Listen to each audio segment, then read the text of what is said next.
Hello friends, welcome to another curriculum reveal for our 2024 school year. I am Christine. If you're new here, I homeschool my kids. We are going into our fourth year, I think, of homeschooling. And this year my kids are going to be 9, 7, and 5 for the vast majority of our schooling time. And today I'm sharing our second grade picks, technically, but I use that term very loosely because I just pick whatever level my kids are at and I don't worry too much about the grade level. So technically she's going to second grade, but we're not necessarily using second grade material for every subject. Anyway, if you're interested in seeing what we're using, go ahead and keep watching.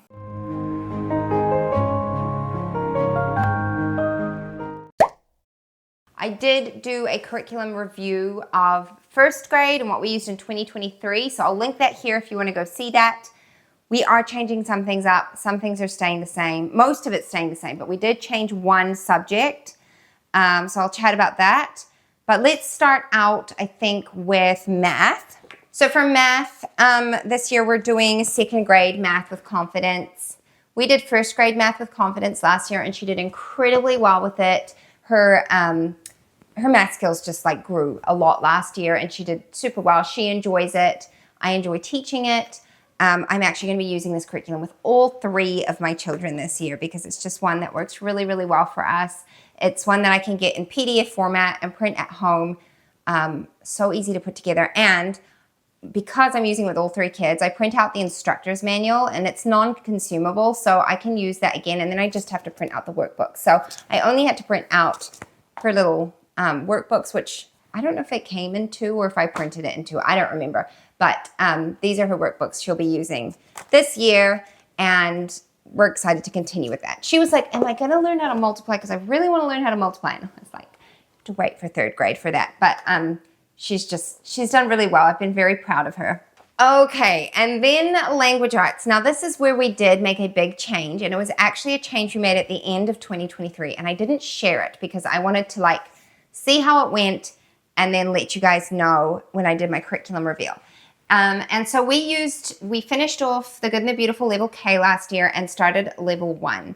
And it was okay, but I just felt like she could be getting a better foundation in phonics than what she was getting. And so I did a lot of research and then I ultimately decided to go with Abeka. So we are doing Abeka grade 1 language arts. We've been doing it for 7 or 8 weeks, maybe even 9 weeks. I think we got up to lesson 44 and we skipped a bunch at the beginning because it was all review.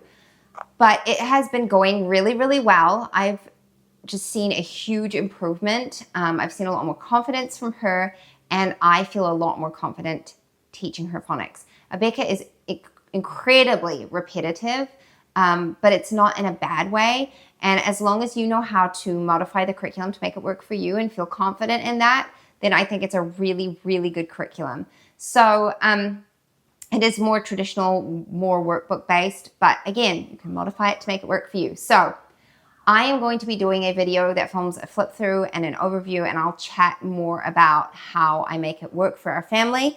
So keep an eye out for that. But this is the teacher's manual, which I feel like I committed a sin when I did this, but it came in the manual was massive. And I took it apart and bound it into 4 different ones because I just couldn't fathom bringing that thing out every day and using it. So I've broken these down into 4 different ones. So I've got the teacher's manual, and I did buy the teacher's manual on eBay like I did with my kindergartner's curriculum as well, which I'm also using Abeka with her. And then I bought the readers, which these are all the readers, and I also bought them on eBay. I got them for much, much, much cheaper on eBay than I would have had to pay getting them brand new. And of course, these are non-consumable, or there are things in it that they can do activity-wise, and we just don't do them because there's no way she's drawing in these. These will be passed down or sold on. They're worth a lot of money. So I've got the readers. She's already read through one of them and we're halfway through another one. And then she's also got the 2 workbooks. So there's language and there's letters and sounds, and she just does 1 page out of these a day. So we're going to continue with it, and we'll just see how she goes, at what pace she goes, whether or not we start 2nd grade this year or like in 2024 or in 2025 will remain to be seen. I'm happy to be flexible with that. But I just want her to be a very strong reader, and I feel like Abeka is going to provide that for her. So that is the language arts decision I made. It doesn't mean I don't like the good and the beautiful. You'll see in my son's curriculum video, I've made different choices, and it doesn't mean that we'll never go back to it. It's just for right now, specifically with phonics, I'm very happy with this curriculum. Another thing that we're using from Abeka, and we started this last year and I did share it, is their spelling. So she's up to list number 9, and she's doing well with it. She enjoys it, and so we're just going to continue with it. This is a very traditional spelling curriculum, and so we're just going to continue using it because it's working well for us at this point in time. And then what else has she got?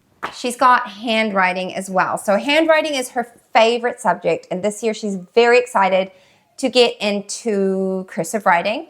So she's done the Good and the Beautiful all the way through, and she's up to level 3 now. So she's going to be starting this, and she was like swooning over it yesterday morning. She was like, oh my goodness, it looks so good.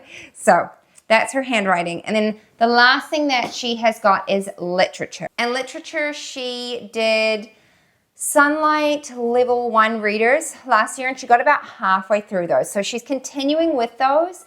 And then I'll just have her move on to grade 2 readers from Sunlight because I've got those from my son who did grade 2 this last year. So she's got plenty of literature to work through, and she'll just go through that at her own pace. I'm not worried about like a strict schedule with that. Just has to, I mean, like she does it every day, but I'm not worried necessarily at the pace at which she's getting through them because she just needs to do it as her abilities allow. I want it to be independent and enjoyable for her. Yeah, so that's what she's doing for literature. That covers all of her individual subjects. She's also doing history, Bible, literature as a family study, and science and enrichment study. She does that all with us as a family. Those are group subjects. I've done a video on those. I'll link it here for you. You can go check out what we're using for 2024.